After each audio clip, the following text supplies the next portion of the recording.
What's going on, everybody? It's Brian here, and it is Slashback Saturday again.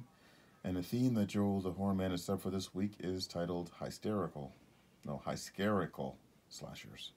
Essentially, slasher comedies. And the film I've chosen to review this week is 2014's The Editor. Now, this is the Canadian film that was produced by Astron 6, and it was directed by Adam Brooks, who also stars in the film, and Matthew Kennedy. Now, this film is interesting in that this is actually not only a slasher spoof, but it's actually a giallo spoof. So this film has the look and feel of like a 1970s or 80s giallo picture. It even has cigarette burns and everything like that. Now, this film centers around an editor played by Adam Brooks.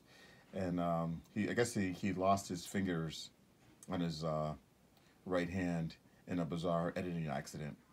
And so now he's forced or reduced to making giallo pictures. And this is also a period piece that takes place in the 80s. All the cars are old, and the hairstyles and the clothes are old as well. Now, there's a killer on the set that's going around killing off the cast of the movie that he's working on. And this killer, one of the MOs of the killer is that he's severing the fingers of the victims on the same hand that the editor is missing. And the police are involved, and the editor, of course, is the main suspect. That's pretty much the plot of this one. This movie is really, really funny. And the humor comes from the fact that they're kind of like poking fun at giallo films, but not like a lot. Like they clearly have seen all the classics, and they emulate them really well in some sequences. Like it's got the colors of some of the Mario Bava movies and Argento movies. It's a really cool film.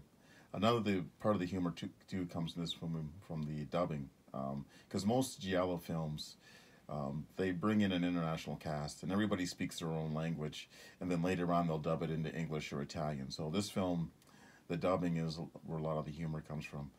Now, the main negative for this film, which really isn't a negative for us, but it is for the average viewer, is if you haven't seen a giallo film before, you're not going to get the joke, and the person would probably hate this movie. But I know we've all seen giallo films, so this one fits in pretty good.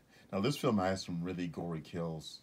I actually had forgotten about that. I've only watched this one once when I picked it up originally on DVD.